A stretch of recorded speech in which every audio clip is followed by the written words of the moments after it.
Welcome, everyone. Previously, we talked about using force analysis for a single system or object, and we added this set of things to pay attention to in our process for approaching real-world contexts. Today, we're going to think about how to approach this for interacting systems where I have more than one system that I want to keep track of. And almost everything is actually the same, except that I have more than one system to keep track of. So I'm going to need to identify all of those systems, draw free body diagrams for them, make sure I understand their acceleration, and analyze what I get at the end. And the biggest new thing that you'll see here is that in addition to using the law of motion, I now need to keep careful track of any action-reaction pairs in my systems. With that said, let's go ahead and dive into an example problem.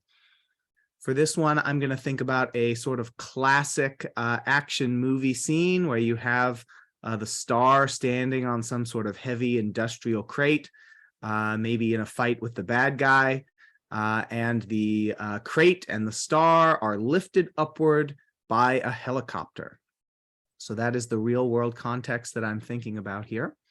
I'm going to go through all the stages of problem solving just like always. I'm going to start by thinking about this understanding by identifying all relevant systems. And I think the things I want to pay attention to here are probably the crate and the helicopter, which I'm going to treat as two separate systems for the purpose of my analysis today.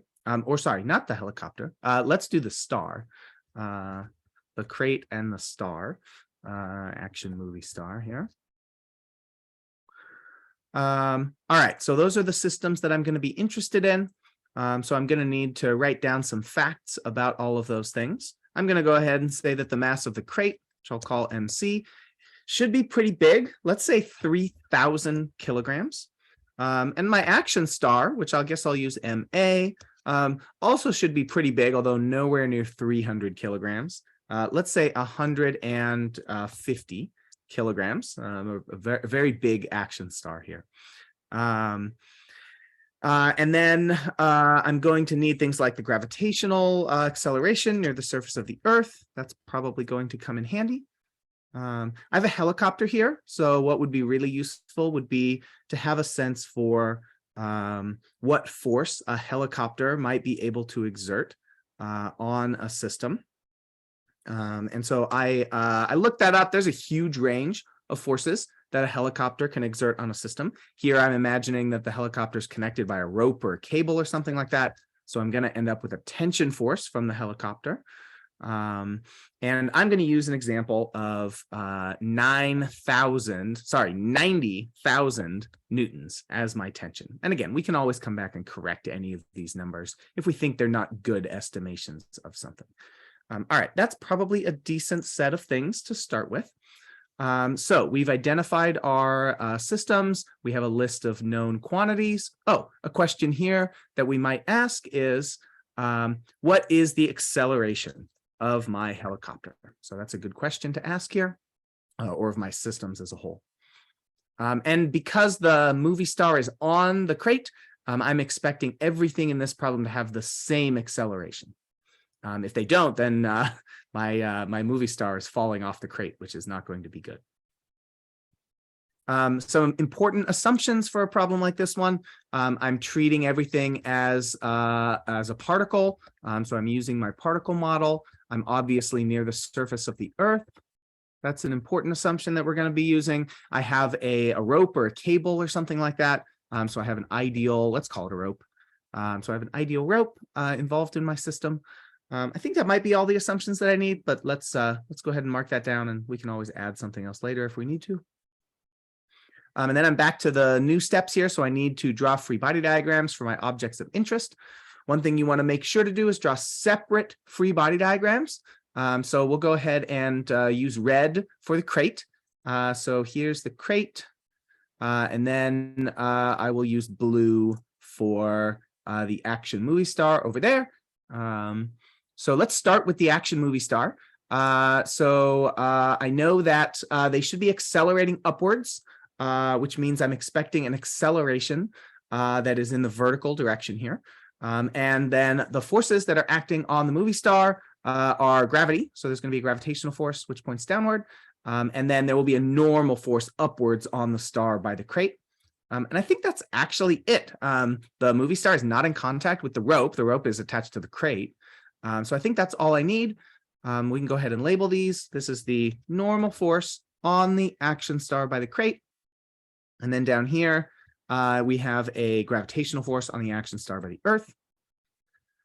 All right, and then if I go over to the crate, the first thing I can do is notice that there is a third law pair of the normal force on the action star by the crate, and that is the normal force on the crate by the action star. So let's go ahead and label that one normal. There we go. I should have gravitational force, and the crate is much, much heavier. So it's going to have a really big force acting on it. So F, G, C, E. And then I need some vertical force here by the helicopter on the crate. That's going to be a tension force. That should be really big, pointing upwards, something like that. And that is going to be F, T on the crate by the rope, let's say. All right. So now we have our free body diagrams. One of them got a little bit unwieldy because of how big the gravitational force on the crate is, but that's all right. So let's go ahead and make our way into calculating land. So the first thing we'll note is, are we accelerating? In this particular example, I decided that we are accelerating, but you could do an alternate version of this problem where instead of accelerating, you know the acceleration is 0, and you're trying to find, for example, the tension in the cable. So I have a dynamics problem here, and then I'm going to use the laws of motion. So I can write down one law of motion for the crate, which would be F net on the crate equals ma. And again, the accelerations are the same here. I'm going to choose upward to be the positive direction, since that's the direction things are accelerating. Given that, I'm going to have the tension force, which I think I just called T, is positive, and then both of the other forces, which I will abbreviate to N, and of course to M times G. And then this is equal to MA. And then for the action star, I only have 2 forces, same acceleration. So I'm going to get N minus, I need to distinguish these M's. So let's see, I called it MA for the action star. And then I need to go fix my other one. This should be MC for the crate. There we go. I think that is all fixed now. So what I can do now is take a look and see that I have a set of 2 equations, this one and this one, and then try to count the number of unknown things that I have. It looks like I know what the tension is. I don't know the normal force. I do know the masses, but I don't know the acceleration. So I have 2 things here that I don't know, the normal force and the acceleration. My strategy is always to pick one of them and solve an equation for it. I'm going to choose this one over here because it looks a little easier. And that would give me that the normal force should be the mass of the action star times little a. Oh, I lost my factor of G from the weight force. There we go. Plus little g. There we go. So that should be my normal force.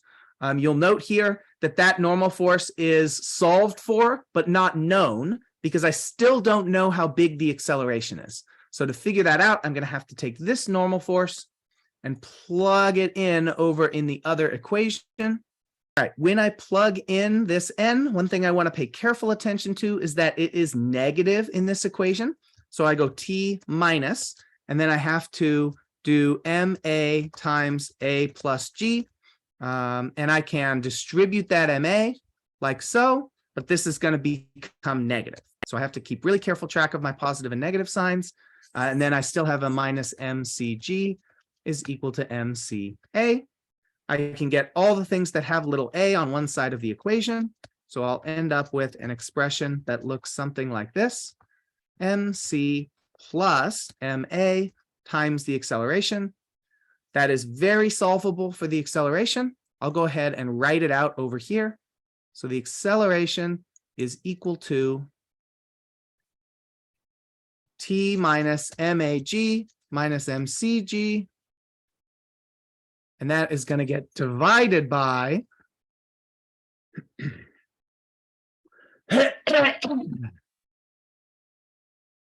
and that is going to get divided by MA plus MC.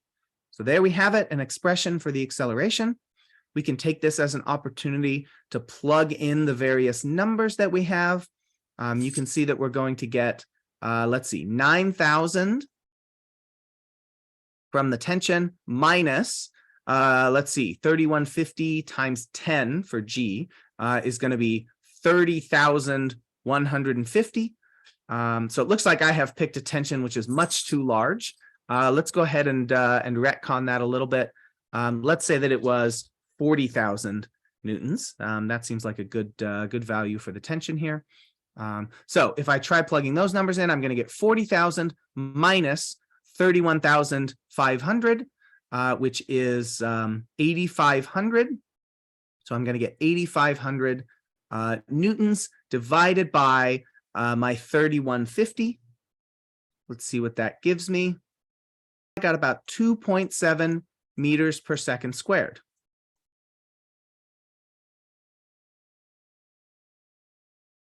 So last of all, I'm going to try some sense making here.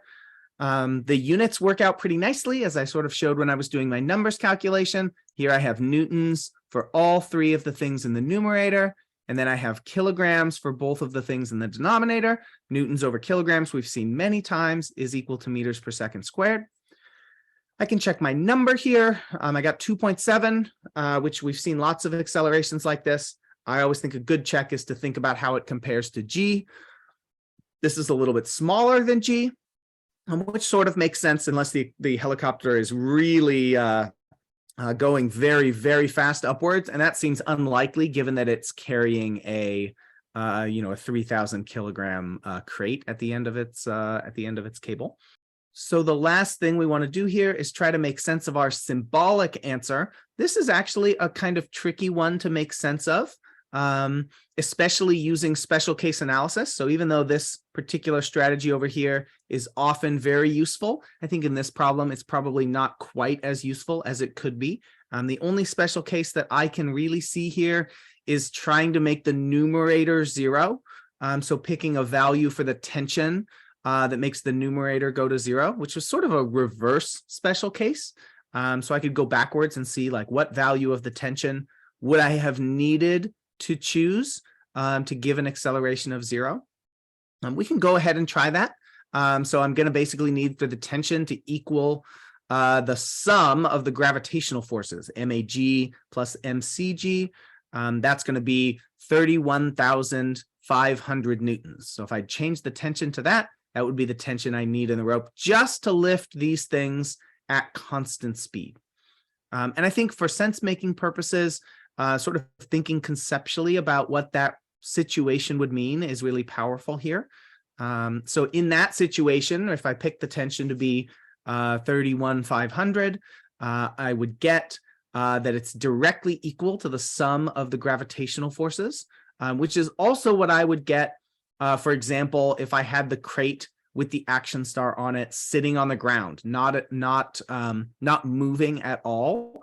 And one thing that highlights here is that when you solve problems that involve interacting systems, sometimes it's useful to split the systems out like we did, and sometimes it's useful to combine the objects into one system and talk about the system of the star on the crate together. And that might make your problem solving a little bit easier, but in a situation like this, it probably would mean that you wouldn't be able to find the normal force in between the action star and the crate, which we could solve for really easily by going back to our analysis.